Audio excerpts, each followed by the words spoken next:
inakuja shortly. Na hiyo tutakuwa wengi. Nafikiri tutatafuta nafasi kwa sababu sijui tutatafuta wapi, tutakuwa almost 100,000. Kwa sababu kuna watu wanasema sijui fulani hataki kwenda nyumbani, fulani hataki kuonekana nyumbani. They should know we are very proud members of this community and we are very proud Kenyans at the same time. So wale walikuwa wanaongea wakiwa mbali wakiuliza siku ile nitaenda nyumbani, it is coming soon. And they will be shocked kwa sababu tutajaa kujaa.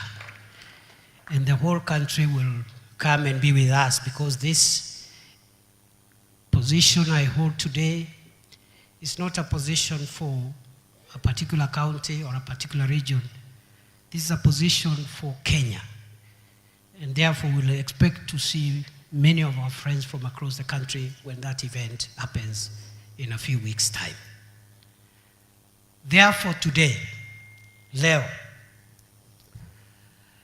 nimewaita kuwaeleza tu kwa kijumla na kwa ufupi vile ningetaka tushirikiane na nyinyi hili wakati wa Kenya kutoka kila sehemu ya nchi wanaponufaika na maendeleo ya serikali hii ambayo mimi sasa ni naibu wa rais, hata nyinyi kaunti zetu hapa mahali nimezaliwa, hata nyinyi mnufaike na maendeleo kwa sababu this region is also part of the Republic of Kenya. Kwa sababu kuna watu wanafikiria we will either forget home or we will stay far away and not address the things that relate to where we come from. But Tharaka Nithi, Meru, Embu is part of Kenya. And therefore, we will go out of our way to make sure that this region and the rest of the regions of Kenya get maximum development from this administration. Niseme vile vile ya kwamba watu wengi wamekuwa wakieneza mambo ya uongo kuhusu serikali hii. Na wanakuwa wakichochea wananchi wakiwaambia ya kwamba tangu Rais William Ruto achaguliwe ati hakuna kitu chochote ambacho wamefanya hapa Kenya. Nataka niwaambie wenzangu, that is not true. Hiyo ni uongo. It is not true. Kwa sababu mnajua wakati rais alichaguliwa nchi ilikuwa katika hali mahututi kwa sababu tulikuwa tumetokelezea kwa ile shida ya COVID-19 ambayo uchumi wa nchi ulikuwa umefungwa. Kwa hivyo mambo mengi yalikuwa yanaenda mrama ya kiuchumi. Na hii miaka miwili rais amejizatiti kuhakikisha kwamba amedhibiti mambo ya kijumla ya kiuchumi wa nchi ili apate nafasi sasa kushughulikia mambo speciali ambayo yataleta pesa katika mfuko ya mwananchi kulingana na vile tuliwaahidi wananchi wa Kenya wakati wa kampeni.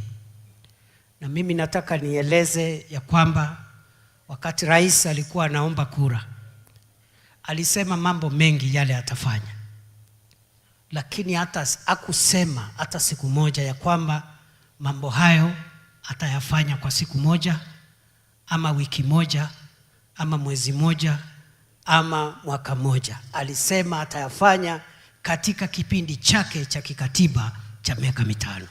Si ni kweli? So the president made a lot of commitments, but he never said he will do them on day 1 or in 1 week or in a month or a year. He said, I will do this if elected between 2022 and 2027. I assure you, my brothers and sisters, we are on course to fulfilling all the pledges that we made. And the last 2 years, we have worked to stabilize the economy, to make sure that our currency is strong against foreign currencies, to cushion wananchi from cost of living escalation. The dollar, which was exchanging at 167 shillings, is today exchanging for 129 shillings. Today, the price of unga, 2 packets of unga, which was at 240, 250, today is somewhere between 100 and 120, 130. Today, inflation, which was at 9.6% per month, is at 2.7, 2.9, 3% per month. Today, banks have started reducing interest so that businesses and private sector can access credit and employ more people as part of our job creation effort. Therefore, it was important first to stabilize interest rates, the strength of the currency, the price of unga, the price of fuel, and all the essential commodities. And that took a lot of effort. It was also important for us to manage food prices, to ensure we have enough production. And that is why this year, Kenya will not import maize, because we produced enough maize for our country, and therefore the food prices will remain low. For the first time in over 20 years, Kenya will not import sugar because we have produced enough sugar. For the first time, incomes from farmers of key crops have increased compared to the incomes they were earning in 2022. I don't have time to give you the details, but I can tell you the earnings from coffee in 2022 was 160 billion. It rose to 180 billion in that is tea. In 2023, 180 billion, and in 2024, it rose to 210 billion. The same with other value chains. Coffee was selling at 60. In 2022, 60 shillings to the farmer per kilogram of cherry. In 2023, it rose from 60 to 80. In 2024, it rose from 80 to 101 per kilo of cherry to the farmer. We are working now on other value chains, ndengu, cotton, sunflower, and all the value chains where wananchi get their daily bread from. Some people are not bothered at how much a farmer of ndengu sells, but that is what is the game changer to that individual farmer, individual household. So we are very keen, and we are working on statistics to make sure that we get it right. And so, therefore, brothers and sisters, for the last 2 years, the government was working on the general economic stability so that interest rates come down, the strength of the shilling is stabilized, the price of fuel is stabilized, the price of food is stabilized. Because a hungry nation, when people are hungry, you cannot build roads and provide electricity. So much of the money we have collected in the last 2 years was being applied to address macroeconomic stability, which we have today.